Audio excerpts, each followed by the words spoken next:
নমস্কার, গুরু কৃপাহি কেবলম। আজ আমি আপনাদের আংশিক তক্ষক কালসর্প যোগ নিয়ে একটু আলোচনা করছি। তক্ষক কালসর্প, পূর্ণ তক্ষক কালসর্প যোগ নিয়ে আলোচনা করেছি। আজ আমি আংশিক তক্ষক কালসর্প যোগ নিয়ে আলোচনা করছি। আংশিক তক্ষক কালসর্প যোগের জন্মকুণ্ডলিতে জাতক জাতিকাদের কি প্রভাব হয় সেই নিয়ে আমি ছোটোখাটো একটু আলোচনা করছি, মন দিয়ে শুনুন।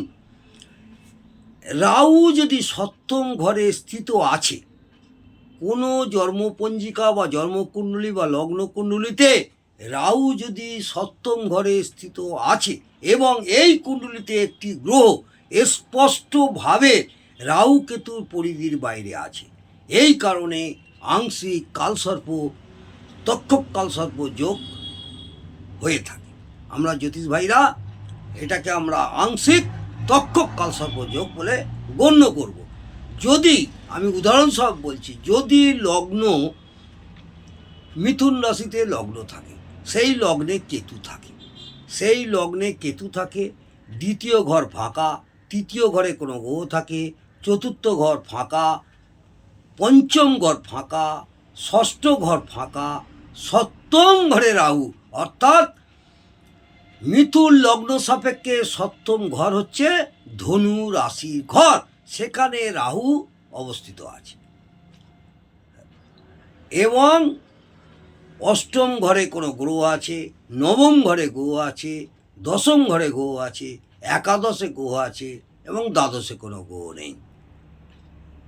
আমি লগ্ন সাপেক্ষে সপ্তমভাবে বা সপ্তম ঘরে রাহু থাকবে এবং লগ্নে কেতু থাকবে, তখন আমরা সেটাকে আংশিক তক্ষক কালসর্প যোগ বলে গণ্য করব।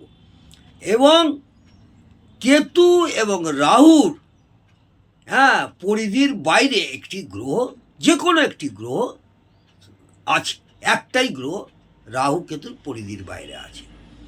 এই সব জাতক জাতিকাদের জীবনে, বৈবাহিক জীবনে অনেক সমস্যা, দাম্পত্য জীবনেও বাধা এবং সন্তান পক্ষের দিক থেকে কষ্টের মুখোমুখি হতে হয়। এইসব জাতক জাতিকাদের সন্তানের দিক থেকে নানা রকম অশান্তি লেগেই থাকবে এবং দাম্পত্য জীবনে পার্টনারের সঙ্গেও মতবিরোধ লেগে থাকবে এই আংশিক তক্ষক কালসর্প যোগের প্রভাবে। এছাড়া জাতক জাতিকাদের যদি আংশিক তক্ষক কালসর্প যোগ থাকে, তাহলে লটারি, রেস এবং শেয়ার ইত্যাদি থেকে আর্থিক ক্ষতির সম্ভাবনা প্রবল থাকে। বোঝা গেল? তাই আমি বলবো, এই সব থেকে একটু বিরত থাকুন, চেষ্টা করুন মনকে লটারি, রেস এবং শেয়ার মার্কেট থেকে একটু দূরে থাকা, নচেত আপনাদের আর্থিক ক্ষতির সম্ভাবনা প্রবল থাকবে। আজকে এই পর্যন্ত।